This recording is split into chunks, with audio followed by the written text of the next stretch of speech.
Il y a un paradoxe assez dingue quand on se penche sur notre façon de voir l'intelligence et le calcul. En fait, si on prend un super ordinateur aujourd'hui, Ouais, le genre de monstre qui calcule la météo mondiale. c'est ça. Ces machines qui coûtent des milliards, bah alors environnement, il est d'une rigidité totale. On parle de salles blanches hyper sécurisées, il y a des filtres partout, une clim monumentale pour que ça reste glacial. Absolument. Le moindre grain de poussière ou un petit pic de chaleur et tout le système plante. C'est vraiment le triomphe de l'ordre pur, quoi. Tout doit être stérile. Et c'est là que le contraste avec le vivant est juste frappant. Parce que le système d'apprentissage le plus perfectionné qu'on connaisse, genre un cerveau humain ou même juste une Ah cellule, bah, on est aux antipodes de la salle blanche, c'est clair. complètement. C'est tiède, c'est super humide, ça baigne dans une soupe chimique un peu crade, c'est le chaos total, ça palpite à 37 degrés. C'est ce que certains biologistes appellent très joliment les eaux troubles du vivant.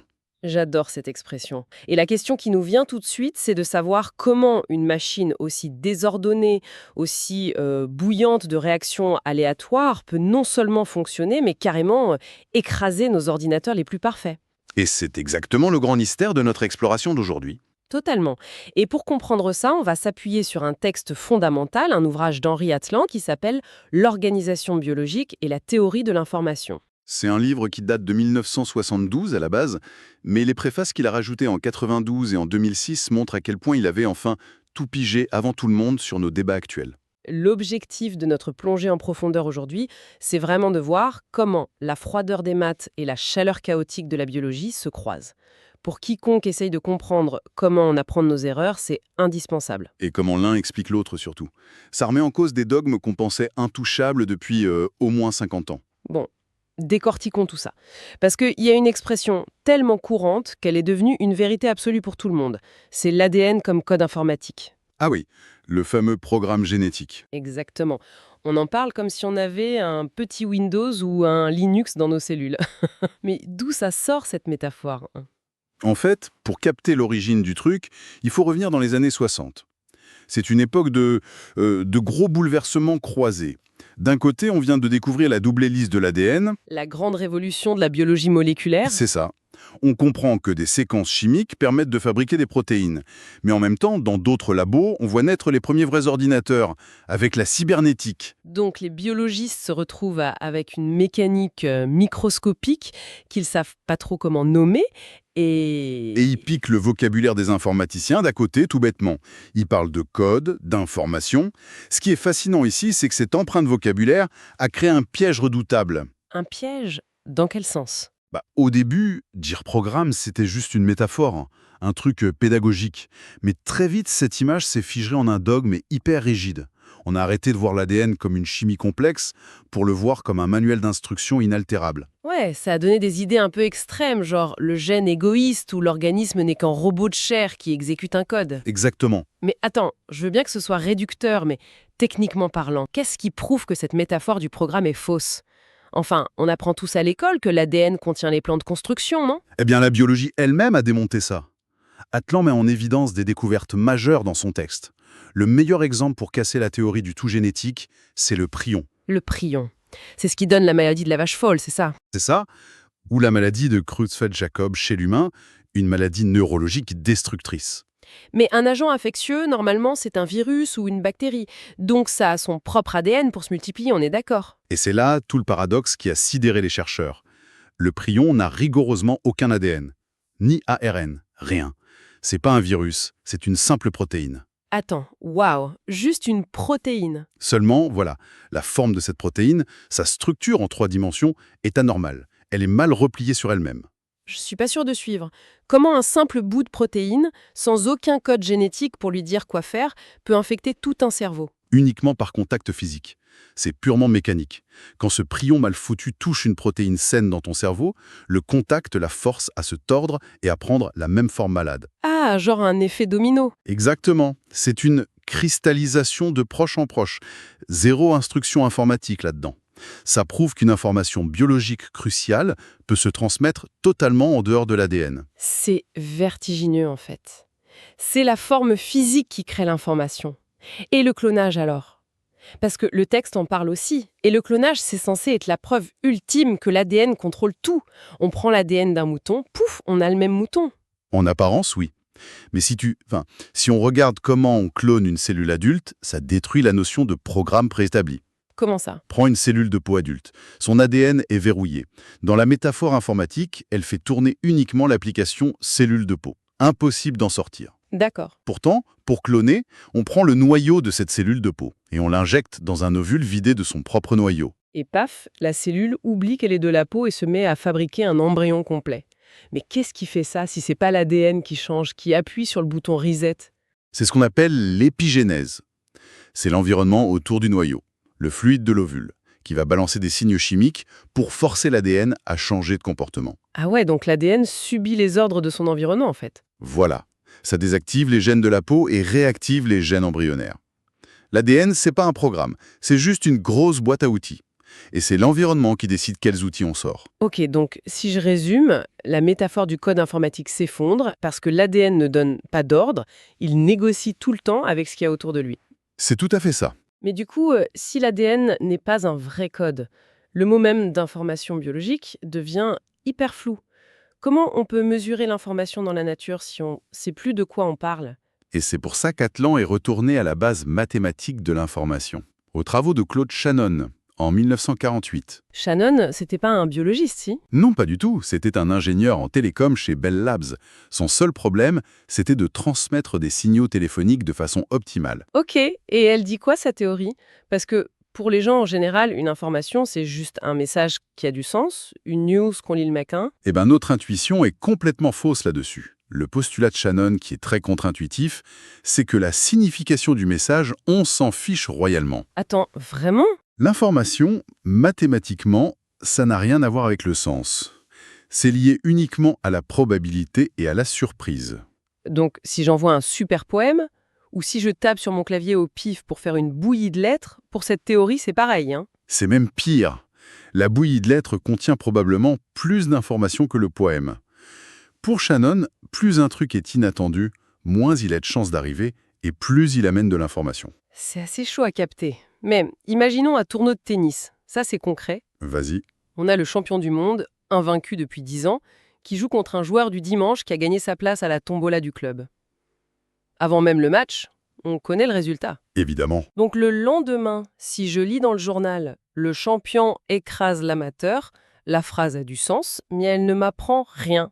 Je n'avais aucune incertitude. Donc, mathématiquement parlant, cette info est nulle. Exactement. La surprise est de 0. Mais par contre, si par un miracle absolu, l'amateur gagne, la probabilité était quasi inexistante. Donc quand je lis ça, l'incertitude qui s'évapore est immense. C'est la surprise totale, ouais. Et c'est là qu'il y a le max d'informations mathématiques. C'est le cœur de la théorie. Shannon s'est basé là-dessus pour définir le bit, le binary digit que tout le monde utilise aujourd'hui. Mais il y a un détail souvent zappé, que le livre rappelle très bien. Lequel? Un bit, c'est pas juste un 0 ou un 1 sur ton disque dur. C'est la quantité maximale d'informations d'un choix binaire. Et cette quantité maximale, tu ne l'obtiens que si les deux options ont pile 50% de chances de se produire. Ah, genre un tirage à pile ou face parfait. C'est ça, l'incertitude est totale. Mais si la pièce est truquée pour faire pile 9 fois sur 10, tu n'es plus surpris quand elle tombe sur pile. L'incertitude chute, donc ton lancer te transmet moins d'un bit d'information. Et c'est là que ça devient vraiment intéressant. Parce que si on applique ça aux télécoms, on comprend pourquoi les ingénieurs sont toujours en panique. Leur ennemi mortel, c'est ce qui bousille ces probabilités. Le hasard, les interférences, ce qu'on appelle le bruit. Si l'on relie ça à une vision plus globale, le bruit, que ce soit sur une ligne téléphonique ou dans un processeur, ça transforme un message super net en chaos total. C'est l'angoisse de la salle blanche du début. Sauf que le vivant, lui, c'est là où Atlan fait un tour de force, la biologie fait l'inverse absolu. Elle se nourrit de ce bruit. Exactement. Il y a un détail dans le texte qui fout, la température de notre corps. 37 degrés. Pour un processeur, 37 degrés, c'est le début de l'enfer thermique. Les molécules s'agitent, rebondissent, c'est plein de bruit thermique qui détruit les signaux. Et le livre cite un thermodynamicien, Cass Klinger, qui dit un truc incroyable. Ah oui, je l'ai en tête. Il dit que les organismes vivants ont besoin de vivre à la température qui les détruit. C'est fascinant comme paradoxe. Comment la biologie fait pour utiliser ce bruit au lieu de s'effondrer? C'est le concept central d'Henri Atlan, la complexité par le bruit. Comment ça marche concrètement? Quand un système organisé subit un facteur aléatoire, une mutation, un choc thermique, au début ça le désorganise. Oui, le système perd ses repères. Mais il plante pas comme un PC avec un écran bleu? Non, grâce à la redondance, il utilise cette perte de rigidité, cette pagaille moléculaire, pour tester de nouvelles combinaisons. Le hasard force le système à sortir de sa routine. Et au final, il se réorganise, mais à un niveau supérieur. En fait, le bruit, c'est comme un mec qui vient battre les cartes pour redistribuer le jeu. Exactement. Il a créé une nouvelle information. Ça me fait penser à la façon dont on apprend à la base. Tu regardes un bébé qui apprend à marcher, au début ses gestes, c'est du grand n'importe quoi. Il titube, il tombe, c'est plein de bruit comportemental. Oui, c'est très bruyant. Pour un ordinateur programmé, chaque chute serait un bug critique, une erreur fatale. Mais pour le cerveau de l'enfant, ce chaos, ces erreurs avec la gravité, c'est ce qui force les neurones à se connecter autrement. Le bruit est littéralement l'architecte de son intelligence. Et cela soulève une question cruciale, qui nous emmène presque aux frontières de la conscience. À quel moment exactement on passe d'un hasard désordonné à un véritable projet intentionnel? Le texte d'Atlan prend un exemple visuel génial pour expliquer ça, tiré du film 2001 L'Odyssée de l'espace, la fameuse scène du début. La scène avec les primates dans le désert. C'est ça, et puis on voit un singe qui joue avec un ossement, il tape sur le sol sans aucun but, c'est du pur bruit comportemental, du hasard, mais soudain, l'os vient fracasser un crâne d'animal par terre. Et là, le singe s'arrête, il vient de voir une chaîne causale fortuite, il tape au hasard et un truc se casse. Et le déclic cognitif se fait à cet instant. L'animal inverse la logique. L'effet accidentel, casser l'objet, devient soudain son but. Et la cause hasardeuse, le bout d'os, devient son outil. Il vient de transformer une causalité aveugle en procédure. Le hasard vient de créer le premier outil, c'est l'auto-organisation parfaite face à l'imprévu. Et c'est très différent de ce que ferait un autre animal. Si un chien fait tomber un vase en jouant, il va avoir peur du bruit et passer à autre chose. Il va pas se dire « Tiens, je vais utiliser cette technique pour redécorer le salon ». Voilà. Il ne conceptualise pas. Donner du sens au hasard, transformer le bruit en règle, c'est la base de l'intelligence. Et ce qui est dingue, c'est que cette logique du primate, c'est exactement ce qu'on essaye de faire aujourd'hui avec l'intelligence artificielle. On a fini par admettre que les ordinateurs propres des salles blanches avaient leurs limites. Bah oui, c'est pour ça que les réseaux de neurones ont explosé, ce qu'on appelle le connexionnisme. L'idée existait déjà dans les années 70 avec les perceptrons, mais ils n'avaient pas la puissance de calcul. On préférait les programmes bien propres, avec des lignes de code séquentielles. Mais aujourd'hui, les IA qui génèrent du texte ou des images ne suivent pas des règles de grammaire fixes. Mais alors comment ils font pour apprendre s'ils n'ont pas un manuel d'instruction hyper strict? Ils utilisent le bruit pendant l'entraînement de ces modèles géants. On injecte volontairement du chaos. On masque des mots, on brouille des images, on les force à se tromper. Ah ouais, on les bouscule exprès, quoi. S'ils apprenaient juste des données parfaites par cœur, ils seraient incapables de gérer une situation inédite. C'est parce qu'ils doivent s'auto-organiser pour combattre ce bruit et ces erreurs qu'ils créent de nouvelles connexions. Ils trouvent des structures dans le désordre, des choses qu'aucun humain ne leur a codées. Mais au fond, qu'est-ce que ça veut dire tout ça? Si on prend un peu de recul, on a commencé avec cette idée super rassurante de l'ADN comme un petit logiciel parfait sans bavure. Et plus on creuse avec la biologie et les maths, plus on voit que la réalité est vachement plus riche. Beaucoup plus nuancé, oui. Même l'IA qu'on bombarde de bugs, le bruit, le hasard, c'est pas du tout un obstacle, c'est même la condition de base de la complexité. C'est un renversement total. Le désordre n'empêche pas le message, il permet de forger un message supérieur. C'est super libérateur comme façon de voir les choses, surtout aujourd'hui où tout paraît hyper chaotique. Fuir l'incertitude ou paniquer devant une erreur, c'est passer à côté du mécanisme même de l'adaptation. Je suis totalement d'accord. Et ça m'amène à une réflexion finale, assez provocatrice, vu notre rapport actuel à la technologie. Vas-y, je t'écoute. Aujourd'hui, on met des milliards pour créer des IA parfaites, lisses, sans la moindre hallucination. Et dans la société, on cherche à tout aseptiser, à supprimer le moindre risque ou la moindre aspérité. Ouais, on veut tout contrôler. Mais si 60 ans de théorie de l'information et de biologie nous prouvent que la vraie intelligence, l'adaptabilité et la vie elle-même ont un besoin vital de chaos et de bruit, en cherchant à tout rendre parfait et infaillible, est-ce qu'on n'est pas tout simplement en train de tuer la seule mécanique capable de vraie création? C'est fou comme perspective. On comprend mieux pourquoi le silence plat de la salle blanche ne pouvait pas créer le vivant. L'absence d'erreur, c'est peut-être pas la perfection, c'est juste la stagnation. Ça donne envie de regarder notre propre désordre autrement. Merci d'avoir suivi cette exploration avec nous et à très vite pour une nouvelle analyse en profondeur.